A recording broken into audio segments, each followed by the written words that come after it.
మీ కళ్ళద్దాల్ని ఇక పక్కన పెట్టేయండి. ప్రతి కంటి సమస్యకి బెస్ట్ సొల్యూషన్ ఇస్తుంది American laser eye hospital. Hello Rabindranath garu. Hi అండి నాగరాజ్ గారు. వాట్ ఈజ్ అడల్టరీ అంటే ఇవాళ సోషల్ మీడియాలో కూడా ఒక్కొక్క పొలిటికల్ ఫ్యామిలీ అనేది ఎప్పుడైతే బయటికి రావటం జరిగిందో, అడల్టరీ అంటే రకరకాల కథనాలు మనం మాట్లాడుకుంటూ ఉన్నాము, చూస్తూనే ఉన్నాము. లీగల్ పాయింట్ ఆఫ్ వ్యూ నుంచి చూసేటప్పుడు ఎప్పుడైతే ఆ పొలిటికల్ ఫ్యామిలీ విమెన్ ఒక మాట మాట్లాడడం అడల్టరీ తప్పే కాదని చెప్పేశారు కదా, ఈవెన్ కోర్టులైనా సరే అని చెప్పేసి అనేటప్పటికీ ప్రతి ఒక్కరూ దాని మీద మాట్లాడటం అనేది స్టార్ట్ చేయడం జరిగింది. అండ్ దాంతోపాటు ఎందుకంత టూ మచ్ స్ప్రెడ్ అయిపోతుంది అటువంటి విషయాల్లో అండ్ దీనికి సంబంధించినటువంటి డీటెయిల్స్ ఏంటి అని మాట్లాడుకునేటువంటి వాళ్ళు కూడా ఉన్నారు. అంటే ఇందులో లోతుగా వెళ్ళి విశ్లేషణ ఒకసారి చేద్దామండి. అంటే లీగల్గాను దాంతోపాటు ఎందుకు అడల్టరీకి వెళ్ళిపోతారు అనేటువంటి విషయాన్ని కూడా ఒకసారి మాట్లాడుకుందాం. అంటే ఎస్పెషల్లీ లేడీస్ అంటారా జెంట్స్ అంటారా? అడల్టరీ అంటే ఏంటి అని మాట్లాడుకొని ఆ తర్వాత ఎందుకు విమెన్ అడల్టరీకి వెళ్ళిపోతారు అనేటువంటి ఎగ్జాక్ట్లీ అవునండి. ఈ అడల్టరీ అంటే ఏంటంటే యాక్చువల్గా ఒక వ్యక్తి ఆపోజిట్ జెండర్ తోటి సింగిల్ పర్సన్ తోటి సోషల్గా కానీ ఫిజికల్గా కానీ ఒక మ్యారిటల్ స్టేటస్లో ఉంటే అది మ్యారేజ్ అంటారు. సోషల్ కండిషన్స్ అవి. తన లైఫ్ పార్ట్నర్తో కాకుండా సోషల్గా కానీ ఫిజికల్గా కానీ అదర్ దాన్ ఇంకో మరో పర్సన్ తోటి మరో వ్యక్తితో కలిసి ఉన్నట్లయితే దాన్ని అడల్టరీ అంటారు. దీన్ని యాక్చువల్గా ఈ అడల్టరీ 2018లో ఈ కేసు ఎప్పుడైతే సుప్రీంకోర్టు కాస్త రీసెంట్గా ఇచ్చిన తీర్పుల తర్వాత ఈ అడల్టరీ అంది అంటే సుప్రీంకోర్టు ఈ చట్టబద్ధత లేదు, ఎవరెవరితోనే కలిసి ఉండొచ్చు అన్నటువంటి ఒక రాంగ్ మెసేజ్ అంది సొసైటీలోకి వెళ్ళింది. ఇది అడల్టరీకి దారితీసింది. అంటే ఒక పెళ్ళైనటువంటి వ్యక్తి మరో వ్యక్తితో కలిసి ఉండడం ఈ మధ్య మనం రీసెంట్గా చాలా సందర్భాలు చూస్తున్నాం. అయితే ఇది రెండు కోణాలుగా చూడాలి మనం. ఒకటి ఉమెన్ సైడ్ చూడాలి, మరొకటి మెన్ సైడ్ కూడా చూడాలి. మేల్ ఫీమేల్ బోత్ సైడ్స్ ఉంటుంది. అయితే ముందుగా మనం ఈరోజు డిస్కషన్ చేద్దాం. ఈ ఎపిసోడ్లో మనం ఏం చేద్దామంటే అసలు ఫీమేల్ సైడ్ మాట్లాడతాం. మనం ఈ అడల్టరీకి దారితీసే పరిస్థితులు ఏమిటి అందరికీ తెలుసు. అంటే ఒక వైవాహిక జీవితంలో ఉన్నటువంటి ఒక స్త్రీ ఏ ఏ సందర్భాల్లో ఏ ఏ కారణాల వల్ల అడల్టరీకి దారితీస్తుంది అంటే ఈ రకరకాలుగా చెప్పొచ్చు. ఒక మానసిక స్థాయిని బట్టే ఉంటుంది ఇవన్నీ కూడా. అయితే ఈ మానసిక స్థాయిని మనం చెప్పే ముందుగా మూడు రకాలుగా నేను అనుకుంటున్నాను, ఒక 3 పార్ట్స్గా డివైడ్ చేయొచ్చు. ఒకటి పర్సనల్గా చూడాలి, రెండవది ఫినాన్షియల్ స్టేటస్ ఎలా ఉంటుందో చూడాలి, మూడవది సోషల్ కండిషన్స్. అంటే ఒక స్త్రీ అడల్టరీకి దారితీసే పరిస్థితులు. అంటే ఒక స్త్రీ ఒక వ్యక్తితో కలిసి ఉంటే అడల్టరీ అంటారు. ఒక స్త్రీ ఒకరు కాకుండా 10 మందితో కలిసి ఉంటే అది ప్రాస్టిట్యూషన్ అంటారు. సో ఇప్పుడు నేను ఈ సందర్భంలో ప్రాస్టిట్యూషన్ టచ్ చేయట్లా. సోషల్ స్టేటస్లో ఒక వ్యక్తి అంటే ఒక స్త్రీ మరొక వ్యక్తిని కలిసి తన సోషల్ రిలేషన్స్ కలిసి ఉండేటప్పుడు ఏ ఏ సందర్భాలు దారితీస్తాయి అని చెప్పే సందర్భంలో మనం ఫస్ట్ చూసుకునేది వ్యక్తిగత కారణాలు. ఈ అడల్టరీలో నేను ఎక్కువ మంది సెగ్మెంట్ ఒక లివింగ్ రిలేషన్తో కలిసి ఉండడం, ఆ టాపిక్ ఈరోజు డిస్కస్ చేద్దాం. అదర్ దాన్ 1 పర్సన్ దాన్ని క్రూయల్టీ అంటారు. యాక్చువల్గా దాన్ని క్రిమినల్ మైండ్తో కలిగి ఉంటారు. ఆ సెగ్మెంట్ ఇంకో సందర్భంలో మనం డిస్కస్ చేద్దాం. ఓకే, ఇప్పుడు మోస్ట్ ఆఫ్ జనరల్ కండిషన్స్లో మాట్లాడదాం. ఎక్కువగా సొసైటీలో అడల్టరీ కలిసి ఉంటారు. ఏ ఏ సందర్భాలు దాదంటే ఇప్పుడు ఒక పర్సన్తో కలిసి కాకుండా ప్రాస్టిట్యూషన్ దారితీసే సందర్భాలు కావచ్చు, లేకపోతే క్రిమినల్ సైకాలజీ కలిగి ఉండడం. అంటే అతన్ని మ్యాన్ హ్యాండ్లింగ్ చేయడం కానీ, లేకపోతే ఫినాన్షియల్గా ప్రెజర్ పెట్టడం కానీ, సెలబ్రిటీస్ అయితే వాళ్ళని డిఫేమ్ చేయడం కానీ, that is a different segment. ఈరోజు మనం ప్రత్యేకంగా ఈ ఎపిసోడ్ ఏం చేద్దామంటే ఎక్స్క్లూజివ్గా లేడీస్ అంటే ఒక ఉమెన్ ఏ సందర్భాల్లో తన యొక్క స్థితిగతులు దారితీస్తాయి అడల్టరీకి. ఇది మనం తర్వాత 2-3 ఎపిసోడ్లో మనం దాన్ని డీటెయిల్గా ఇంకా ముందుకెళ్దాం. యాక్చువల్గా ఒక ఉమెన్ తన యొక్క సైకాలజీ పరిస్థితి ఎలా ఉంటుందంటే మామూలుగా జనరల్ కండిషన్స్లో చిన్నప్పటి నుంచి కూడా తన పేరెంట్స్ అండర్లో ఉంటుంది. ఉమెన్ అంటే వాళ్ళ అండర్ ఆర్మ్స్ కింద ఉంటుంది. అంటే వారి యొక్క ఇలా ఉండు అలా ఉండని వాళ్ళు కంట్రోల్ చేస్తారు. ఒక స్టేజ్ అయిన తర్వాత అంటే మెచ్యూరిటీ తీరిన తర్వాత కాస్త ఫిమేల్ బ్రదర్స్ కానీ, తనకున్న ఫ్రెండ్స్ కానీ, తనకున్న క్లాస్మేట్స్తో వీళ్ళకి ఇన్ఫ్లుయెన్స్ గురవుతుంది. ఫస్ట్ పేరెంట్స్ ఇన్ఫ్లుయెన్స్ ఉంటుంది. ఒక స్టేజ్ అయిన తర్వాత ఫ్రెండ్స్ ఇన్ఫ్లుయెన్స్ వాళ్ళకి దారితీస్తుంది. థర్డ్ స్టేజ్ ఎప్పుడైతే మ్యారేజ్ అవుతుందో సాధారణంగా మైండ్ సెట్ ఎలా ఉంటుందంటే ఉమెన్స్కి తన భర్త తనకు సర్వస్వం అనిపిస్తాడు. ఎలా ఉండాలి, ఒక రోల్ మోడల్గా ఉండాలని కోరుకుంటుంది.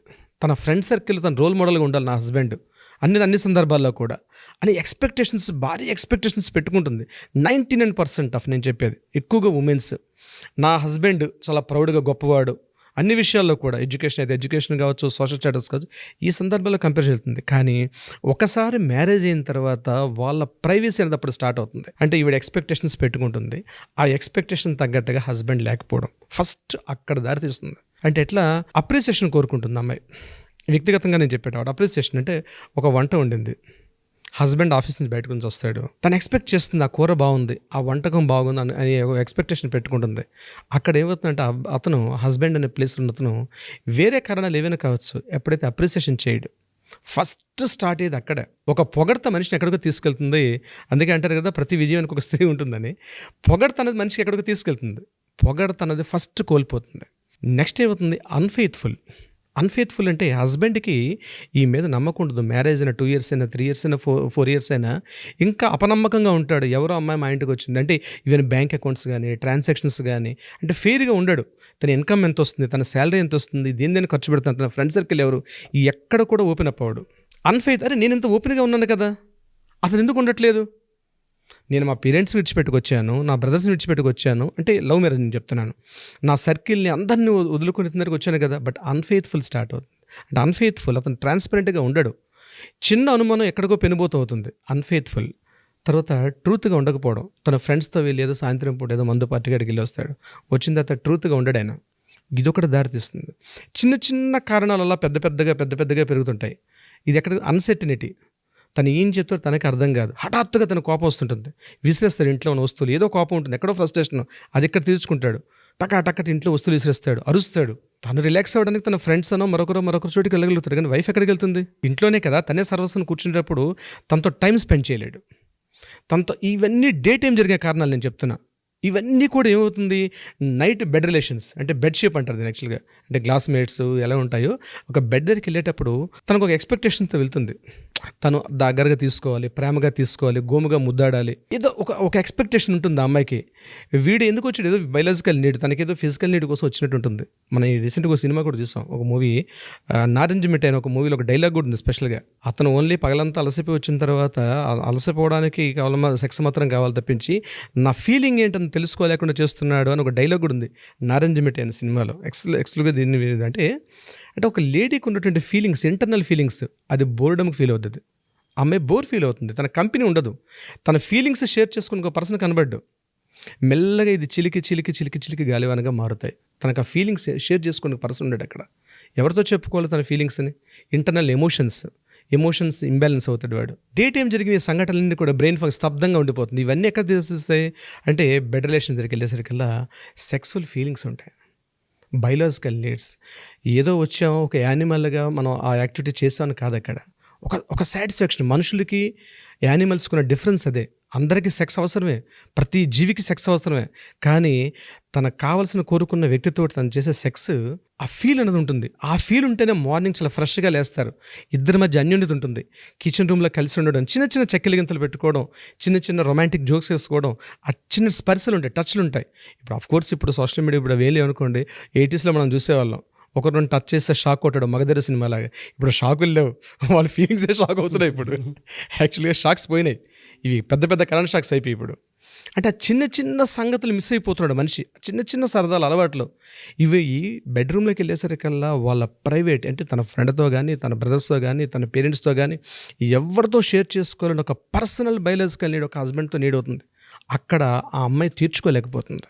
ఇంకొకటి, అమ్మాయి తాలూకా బాడీ షేమింగ్. పొట్టిగా ఉన్నావను, బ్లాక్గా ఉన్నావను, నీకన్నా వాళ్ళు బాగున్నారనో బాడీ షేమింగ్ స్టార్ట్ అవుతుంది. ఫస్ట్లో బాగానే ఉంటుంది, మేకప్లు వేసుకొని తిరుగుతారు కాబట్టి అమ్మాయిలందరూ కూడా ఫస్ట్లో బాగానే ఉంటుంది. మెల్లమెల్లగా రోజు మేకప్లు వేసుకొని తిరగలేరు కదా బెడ్రూమ్లో. మెల్లమెల్ల బాడీ షేమింగ్ అనేది చాలా ప్రధానాంశం అయిపోయింది. నాకు కోర్టులో వచ్చే కేసులు చాలామంది చూస్తాను, డివోర్స్ ఓన్లీ బాడీ షేమింగ్ మీద వస్తాయి. సార్ ఆ అమ్మాయి బాగుండట్లేదు, ఆ అమ్మాయి హెయిర్ కట్ బాగాలేదు, నాకేమో బాపు గారు బొమ్మలాగా పెద్ద హెయిర్ అవసరం, ఆ అమ్మాయికి ఓన్లీ పోనీటైల్ ఉందంటాడు వీడొచ్చి. దానికోసం కూడా విడాకులు వచ్చే కేసులు చాలా కనిపిస్తాయి మనకి. సో వాళ్ళు బ్లేమ్ గేమ్ చేస్తూ ఉంటారు మగాళ్ళు. Yes, body shaming. నువ్వు షార్ట్గా ఉన్నావు, ఆడపిల్లల మీద డేటే మీద మేకప్ వేసుకొని తిరుగుతారా బాగుండాలని. బెడ్రూమ్లో కూడా కొంతమంది సెల్ ఫోన్ పట్టుకొని అట్లా. ఎగ్జాక్ట్లీ కరెక్టే మీరు చెప్పేది కూడా. బెడ్రూమ్లో మొబైల్స్ యూజ్ చేసుకుంటూ మాట్లాడడం. మీరు చెప్తే నెంబర్ మా కేసులు ఉంటాయి. ఈ అమ్మాయి చక్కగా అందంగా తయారై బెడ్రూమ్లోకి వస్తుంది, వీడేమో రాత్రిపూట ఆ పూర్ణ వీడియోలు చూసుకుంటూ అక్కడనే కూర్చుంటాడు. వీడు పొరపాటును కూడా రాడు ఈ అమ్మాయి దగ్గరికి. వాడు అదొక సాటిస్ఫాక్షన్. ఈ అమ్మాయికి ఏమితంత కలిసి ఎక్కువసేపు మాట్లాడంటే, పగలంతా ఉండడు కదా అబ్బాయి, ఆఫీస్ కోసం బయటకి వెళ్తాడు, నైట్ వచ్చేసరికి బెడ్రూమ్లో ఒక రొమాన్స్, దాన్ని ఏమంటారంటే ప్రీ రొమాన్స్ అంటారు. అంటే సెక్స్కి ముందు జరిగే ప్రీ రొమాన్స్ ఉంటుంది కదా, ఆ ప్రీ రొమాన్స్ ఉండదు వీడి దగ్గర. డైరెక్ట్గా వచ్చామా, ఏదో పని చేసామా, వెళ్ళిపోయామా, అంటే జస్ట్ దాన్ని ఏమంటారంటే ఒక టాయ్, జస్ట్ కరెక్ట్ వర్డ్ చెప్పారు నాగరాజు గారు, ఒక టాయ్. అమ్మాయి అంటే నాకు తీసే బయలాజికల్ నీడ్స్ తీసి ఒక టాయ్ అట్లానే చూస్తున్నాడు తప్పించి ఆమె కూడా ఒక స్త్రీగా గుర్తించడం మానేశాడు. ఎప్పుడైతే గుర్తించడం మానేశాడో ఆ స్త్రీలో కొన్ని రకాల ఫీలింగ్స్ అలాగ ఉండిపోతాయి. ముఖ్యంగా అండి నాగరాజు గారు, అమ్మాయి ఎలాంటి మెంటాలిటీ అంటే ఒకసారి తెగించడం అంటూ మొదలు పెడితే అమ్మాయిల యొక్క మెంటాలిటీ, అది మనం చెప్పలేదండి, అది శాస్త్రాలు చెప్పే మోడర్న్ సైన్స్ కూడా చెప్తుంది. ఒక విధంగా చెప్పాలంటే ఫిజికల్గా కూడా అమ్మాయికి బలంగా ఉంటుంది. ఈవెన్ చూడండి, హార్ట్ కేసెస్ కూడా అమ్మాయికి ఇప్పుడు రావు, అబ్బాయిలకు వస్తాయి హార్ట్ కేసెస్. అంటే వాళ్ళు ఫిజికలీ చాలా స్ట్రెంగ్త్ ఉంటారండి. వాళ్ళు మనకు కనిపిస్తారు, వాళ్ళు ఏమీ చేయలేరండి. కానీ ఒక్కసారి వాళ్ళు తెగించడం అంటూ మొదలు పెడితే మగజాతి అంతా ఎక్కడ పోయి కూర్చోవాల్సి వస్తుంది. అంటే మనం ఎట్లా మాట్లాడుకుంటే మనం ఫెమినిస్ట్ అంటారేమో. ఎక్కడ దారితీస్తుంది నాగరాజు గారి విషయం అంతా కూడా. సో మెయిన్ ఏంటంటే చెప్పాలంటే బెడ్రూమ్లో హ్యాపీగా ఉంటే ఆ మ్యారిటల్ లైఫ్ చాలా బాగుంటుందండి. ఇక్కడ మేల్ డామినేషన్ అక్కడ కూడా ఈవెన్ అటువంటి సందర్భాల్లో కూడా మేల్ ఎట్లా డామినేషన్ చేస్తాడు, తనకి ఇష్టం తగ్గట్టుగా చేయాలి అక్కడ.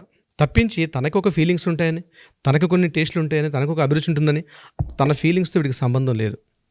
కేవలం వీడి సెల్ఫిష్, అది ప్రతి సందర్భంలో బయటపడుతుంటుంది ఆ సెల్ఫిష్ అనేది. ఇక్కడ ఏదో సరే ఇలా జరిగింది, 1-2 years అయిన తర్వాత వీడికి అమ్మాయి ప్రెగ్నెంట్ అవ్వడం వీడికి ఇష్టం ఉండదు.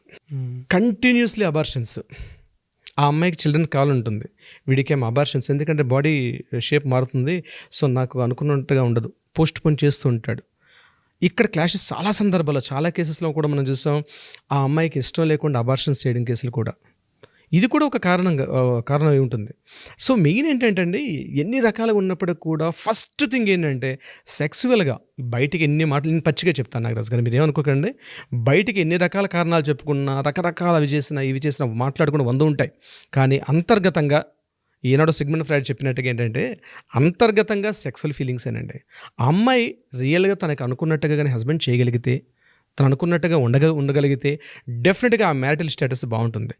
ఈవెన్ దో కొన్ని సందర్భాల్లో హస్బెండ్ అనుకున్నట్టుగా లేకపోయినప్పుడు కూడా వైఫ్ తనకు కావాల్సిన చిన్న రొమాంటిక్ డైలాగ్స్, రొమాన్స్గా ఉండగలిగితే కూడా ఆ అమ్మాయి ఖచ్చితంగా లైఫ్ని ట్రావెల్ చేయగలుగుతుంది. ఖచ్చితంగా దానికోసం ఉంటుందని నాకు చెప్పడం నా ఉద్దేశం కాదు ఇక్కడ నాగరాజు గారు. సో ఇక్కడ నాగరాజు గారు ఏమవుద్దంటే ఈ నార్సిస్టిక్ మెంటాలిటీ అంటారు వీళ్ళని. అంటే ఇది ఎలా దారితీస్తుంది, నార్సిస్టిక్ మెంటాలిటీ సెకండ్ స్టేజ్లో ఏంటంటే అది క్రూయల్టీకి దారితీస్తుంది. అంటే తమ అవసరాలు, తమ సెల్ఫిష్, టూ మచ్ సెల్ఫిష్ అనమాట. దట్స్ కాల్డ్ ఏంటంటే టూ మచ్ సెల్ఫిష్. అందుకే నేను మీకు క్లియర్గా చెప్పాను విషయం, ఎలా బిహేవ్ చేస్తుందో కూడా పచ్చిగా మనం మాట్లాడుకున్నాం. అవును సార్, కొంతమంది అయితే నార్సిజంలో వైఫ్ని వచ్చి కొట్టటాలు, తిట్టటాలు, అంటే అబ్యూజ్, ఎలా పడితే అలా మాట్లాడటాలు, 10 మంది ముందు మాట్లాడటం, అవమానించటం, దాంతోపాటు వీళ్ళ గొప్పలకి ఎక్కువ చెప్పుకోవటం. అంటే హస్బెండ్లు కొంతమంది వీళ్ళ గొప్పలు ఎక్కువ చెప్తారు, వాళ్ళదేం లేదన్నట్టు మాట్లాడతారు, వాళ్ళకేమంత బుర్ర లేదులే, తెలివి తక్కువ, దాంతో నువ్వు చాలా తెలివి తక్కువ దానివి, నీకేమీ తెలియదులే, నీకు ఊరుకో, నీకేం తెలియదు, ఇదే మాట చూసుకుని పిల్లలు కూడా రేపు అంటారంటే నీకు తెలియదు ఊరుకోమంటారు వాళ్ళు కూడా. సో ఇది కంటిన్యూస్లీ చాలా అగ్రెషన్ చూపించేస్తారు. కొంచెం వైఫ్లో ఉన్న టాలెంట్ కొంచెం బయటపడిందని అంటే ఆటోమేటిక్గా అగ్రెషన్ చూపించేస్తారు. కానీ మూల సూత్రం నాగరాజు గారు, అమ్మాయి యాక్చువల్గా అంటే అమ్మాయి సైకిల్ నేను చెప్తానండి, ఒక చిన్న అప్రిసియేషన్ అండి. నాగరాజు గారు ఫైనాన్షియల్ ఫ్రీడమ్ అనేది ఏదో పెద్ద పెద్ద కోట్ల ఆస్తి కావాలి అవి ఎలాగ ఉంటాయి, దట్స్ కామన్. అది కాకుండా చిన్న చిన్న సరదాలు ఉంటాయి. అంటే online shopping malls, online shopping చేసుకోవడం, చిన్న చిన్న శారీస్ కొనుక్కోవడం, హస్బెండ్ పెట్టే భారీ ఖర్చు, లిక్కర్ పార్టీ కావచ్చు, ఫ్రెండ్స్తో కలిసి సాయంత్రం పూట కానీ బయటికి వెళ్ళేది, బార్లోకి వెళ్ళేది కనిపిస్తుంటుంది, తను ఎంత ఖర్చు పెడుతుందో తెలుస్తుంది. కానీ తన చిన్న చిన్న సరదాలు ఉంటాయి. ఆన్లైన్ షాపింగ్ చేసుకోవడం, ఇంటికి కావాల్సిన వస్తువులు, తనకంటూ ప్రైవేట్గా తన ఇల్లే తన సొంతం అనుకుంటుంది, తను ఇంటికి కావాల్సిన చిన్న చిన్న వస్తువులు పర్చేజ్ చేసుకోవడం, తన శారీస్, తన బ్లౌజెస్. ఎప్పుడో లాస్ట్ టైం ఒక వీడియోలో మనం కూడా చేసినట్టు ఒక కథ కూడా చెప్పాం. వైవాహిక జీవితం ఉన్న స్త్రీ ఏం కోరుకుంటుందంటే తన సొంత విషయంలో తనకు ఇండిపెండెన్స్ ఉండాలని కోరుకుంటుంది. ప్రతి చిన్న విషయానికి కూడా శారీ కొనుక్కోవాలో లేకపోతే బ్లౌజ్ స్టిచ్చింగ్ చేసుకోవాలంటే కూడా ఖచ్చితంగా హస్బెండ్ మీద డిపెండ్ అవ్వడం, దీనికి కూడా అమౌంట్ అడగడం, చిరుబురులు ఆడడం. అంటే ఫైనాన్షియల్ ఫ్రీడమ్ లేకపోవడం అన్నది కూడా ఒక అసంతృప్తికి దారితీస్తుంది. ఈ అసంతృప్తి ఏమవుతుంది, ఎక్కడికి, ఒక డిప్రెషన్ దారితీస్తుంది. ముందు ఏమవుతుందంటే ఒక స్ట్రెస్కి వెళ్ళిపోతారండి. ఫస్ట్లో ఫైనాన్షియల్ ఫ్రీడమ్ ఎప్పుడైతే కోల్పోతుందో స్త్రీ ఒక డిప్రెషన్కి వెళ్ళిపోతారు. ఫస్ట్ నా పరిస్థితి ఏంటి, ఒకప్పుడు నేను మా పేరెంట్స్ ఎంత బాగుండేవాడు, మా ఫాదర్ అడిగితే డబ్బులు ఇచ్చేవారు, మా బ్రదర్ అడిగితే డబ్బులు ఇచ్చేవాడు, మా ఫ్రెండ్స్తో నేను హాయిగా ప్రతి ఏదో ఒక ఫెస్టివల్ కావచ్చు లేకపోతే ఏదైనా అకేషన్ కావచ్చు హ్యాపీగా ఎంజాయ్ చేశాను ఫ్రెండ్స్ తోటి. బట్ ఈరోజు నాకు మ్యారేజ్ అయిన తర్వాత ఈరోజు ప్రతి చిన్న విషయానికి ఒక 1000 రూపాయలకి 2000 రూపాయలకి అడిగే స్థాయిలో దిగిపోవడం ఉంది. తనకు తను డిగ్రేడ్ చేసుకోవడం తనకు నచ్చదు స్త్రీకి. ఇది డిప్రెషన్కి వెళ్తుంది, ఆ డిప్రెషన్ స్ట్రెస్కి వెళ్తుంది.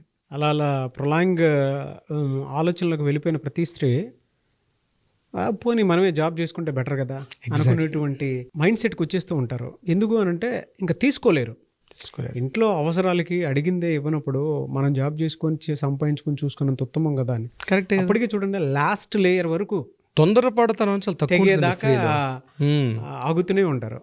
ఎగ్జాక్ట్లీ మీరు చెప్పేది రైట్. చాలా సందర్భాల్లో చూస్తాం ఫినాన్షియల్ మనం. దాంట్లో అయితే మన చాలా సోషల్ మీడియా అవసరం లేదు, మన సర్కిల్లో చూస్తుంటాం, మన ఫ్రెండ్ సర్కిల్లో మొన్నటిదాకా ఇంత మంచి అమ్మాయి ఏంది ఇలాంటి పని చేసింది అనుకుంటాం మనం. మన సొసైటీ చాలామంది చూస్తాం, అదే ఇంత మంచి అమ్మాయి, ఫ్యామిలీలో ఇంత బాగున్న అమ్మాయి ఎందుకు ఇలా దారి తప్పరిస్తుందంటే, అవును, వాళ్ళు అన్ని రోజులు అంత మంచిగా ఉన్నారు అని అంటే భరించి ఉన్నారని చెప్పేసి మనం అర్థం చేసుకోవాలి. Correct word. భరించి ఉంటారు. ఎవరు కూడా కావాలని అడల్టరీలోకి వెళ్ళిపోరు. యాక్చువల్గా సంస్కృతులు చెప్తారండి, ఎలా పడితే అలా మాట్లాడుతూ ఉంటారు. కానీ సార్, ఇంట్లో మగాడు ఫెయిల్ అయితేనే ఆడవాళ్ళు బయటకు వచ్చే పరిస్థితి ఉంటుంది. అంటే మనం మాట్లాడుకున్న మీరు ఇందాక కొన్ని టైప్స్ చెప్పారు కదా, ప్రాస్టిట్యూషన్ గురించి నేను మాట్లాడలేదు, దాంతోపాటు క్రిమినల్ మైండ్ డొమైన్ గురించి నేను మాట్లాడలేదు, నేను అడల్టరీకి దారి తీసేటువంటి కారణాలు ఏంటనే దాని మీదే మాట్లాడుతున్నాను, వాళ్ళలో ఏం మిస్ అవుతుంది అనేది నేను మాట్లాడుతున్నాను అని చెప్పారు కదా. ఈ రీజన్స్ అన్నీ ఉంటాయి అందులో. ఈ సోషల్ స్టేటస్ నాగరాజు గారు, థర్డ్ పాయింట్ మనం డిస్కస్ చేద్దాం. సోషల్ స్టేటస్ అంటే చాలా కుటుంబాల్లో తన వైఫ్ని ప్రపంచానికి పరిచయం చేయడం, తన ఆఫీసులకు కానీ పార్టీలకు కానీ వైఫ్ని పరిచయం చేయకపోవడం, ఆ ప్లేస్లో వేరే వ్యక్తిని ఇంపార్టెన్స్ ఇవ్వడం. తట్టుకోలేదండి స్త్రీ అనేది. ఒక ఫంక్షన్స్కి వెళ్ళేటప్పుడు, ఆఫీసులో జరిగే పార్టీలకు వెళ్ళేటప్పుడు తన వైఫ్ని తన పిల్లలకు తనకి ఇంపార్టెన్స్ ఇవ్వాలి. కానీ ఈరోజు చాలా వరకు చాలా తక్కువ మంది అండి తీసుకెళ్లరు. అలా తీసుకెళ్ళకపోతే ఏం దారితీస్తుందంటే, అక్కడ వేరే పర్సన్, అక్కడ తన ప్లేస్లో వేరే వాళ్ళు కనిపిస్తారు. అంటే వీడియోస్ చూసినా తన హస్బెండ్ వేరే పర్సన్తో కలిసి చాలా క్లోజ్గా మూవ్ అవుతున్న చూస్తే వీళ్ళు డైజెస్ట్ చేసుకోలేరు ఆ యొక్క సిచ్యువేషన్ని, ఆ వీడియోని. నా ప్లేస్లో ఉండాల్సిన వ్యక్తి వేరే వాళ్ళు ఎలా ఉంటారు ఆ ప్లేస్లో? అక్కడ సోషల్లో జరిగినటువంటి సందర్భాల్లో మనం అక్కడ అది ఇంకా పీక్ స్టేజ్ అండి. అది ఇంకా అంటే ఇవన్నీ జరిగి పీక్ స్టేజ్లో అది పతాక స్థాయి అంటారు చూస్తారు. అప్పుడు ఏం చేస్తారు తన అమ్మాయి? ఎప్పుడైతే తన ఐడెంటిటీ కోల్పోతుందో, తనకంటూ ఇండివిజువల్ తన ఇంపార్టెన్స్ ఇవ్వలేకపోతున్నాడో, ఇమ్మీడియట్గా ఆప్షన్ వెతుక్కుంటుంది. అది బై న్యాచురల్గా జరుగుతుంది. ఇది వాంటెడ్లీ చేయరండి. బై న్యాచురల్గా ఏం జరుగుతుందంటే, ఎవరో ఒకరు భుజం మీద వాడడం మొదలు పెడుతుంది. ఎవరో ఒకరు భుజం, సోషల్ మీడియాలో ఫేస్బుక్, ఇన్స్టాగ్రామ్, దీని పతాక స్థాయికి అంటే తీవ్ర స్థాయికి వెళ్ళిన తర్వాత ఎలాంటి సిచ్యువేషన్కి వెళ్తారు? ఫస్ట్ మనకి చేతి ఉంటుంది మొబైల్. ఇన్స్టాగ్రామ్లో ఫ్రెండ్స్ కానీ, వాళ్ళ క్లాస్మేట్స్ గ్రూప్స్ ఉంటారు, ఆ గ్రూప్లో ఉన్న ఫ్రెండ్స్ కానీ ఇక్కడితో పరిచయాలు పెరుగుతాయి. ముందుగా పరిచయాలు ఏం చేస్తారు? ఈ పరిచయాలు ఫస్ట్కి ఎక్కడ వెళ్తాయి? తనకి ఏదైతే కోల్పోయిందో ఎక్కువసేపు మాట్లాడడం మొదలు పెడతారు. ఎమోషనల్ నీడ్స్, ఎగ్జాక్ట్లీ మంచి వాడు చెప్పారు. ఎమోషనల్ నీడ్స్ ఎక్కువసేపు ఎందుకంటే తను కోల్పోయింది అక్కడ. తను చెప్పాల్సిన విషయాలు చెప్తుంటే తను వినకుండా ఇంట్లో పడేసి పోయేవాడు ఆయన. ఒక స్ట్రెస్కి, డిప్రెషన్కి, డిప్రెషన్, యాంగ్జైటీ ఇవన్నీ గురవుతున్నారు కదా. ఈ సిచ్యువేషన్ ఏమవుతుంది? తనతో ఎవరు ఎక్కువసేపు మాట్లాడేవాడు కావాలి, ఓదార్పు కావాలి. యాక్ట్ ఏం చెప్తుంది? ఎందుకు ఇచ్చావని కూడా విషయం చెప్పిందండి. సుప్రీంకోర్టు అయితే ఫేక్గా మామూలుగా స్టేట్మెంట్ రాసి ఇవ్వలేదు. దీని మీద ఆల్రెడీ 350 పేజీల స్టేట్మెంట్ ఇచ్చింది సుప్రీంకోర్టు ఇచ్చింది ఈ తీర్పునిస్తూ. అందులో క్లియర్గా చెప్పింది ఆర్టికల్ 21 ప్రకారం వ్యక్తిగత స్వేచ్ఛ ఇంపార్టెంట్. వ్యక్తిగత స్వేచ్ఛ ఇంపార్టెంట్. సెల్ఫ్ రెస్పెక్ట్ అంటే వ్యక్తిగతంగా ఒక ఇండివిజువాలిటీ ఉంటుంది అక్కడ, మేల్ ఫీమేల్. దాని మీదే మీకు సుమారుగా ఒక 100 పేజీల పైన ఉంటుంది.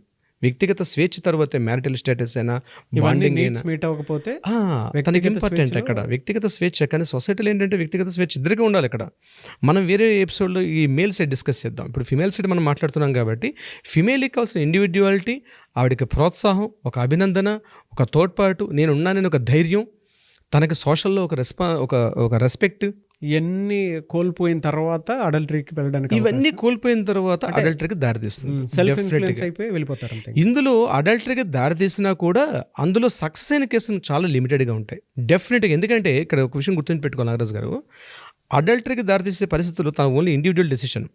సో ఆ పర్సన్కి తనకున్న రిలేషన్ ఓన్లీ లిమిటెడ్. కానీ హస్బెండ్ అనే బాండింగ్ ఎలా ఉంటుంది? పెద్దలు అందరూ ఇరు వర్గీయులు కూర్చొని ఒక బాండింగ్ ఏర్పరచుంటారు కాబట్టి ఇది స్టాండర్డ్స్గా ఉంటాయి. అడల్టరీలోకి వెళ్ళి కూడా ఫెయిల్ అయిన కేసులు 90% ఆఫ్ కేసులు ఫెయిల్ అవుతాయి అడల్టరీలో. ఇది ఫస్ట్ మహిళలు గుర్తుపెట్టుకోవాల్సిన విషయం ఏంటంటే, కేసెస్ చాలా వరకు ఫెయిల్యూర్ పర్సంటేజ్ ఎక్కువ ఉంటుంది. ఇది ఓన్లీ టెంపరీ రిలేషన్సే తప్పించి లాంగ్ రిలేషన్స్ కాదండి. ఇది ఎలా సార్ దీని నుంచి బయటపడాలి అని అంటే?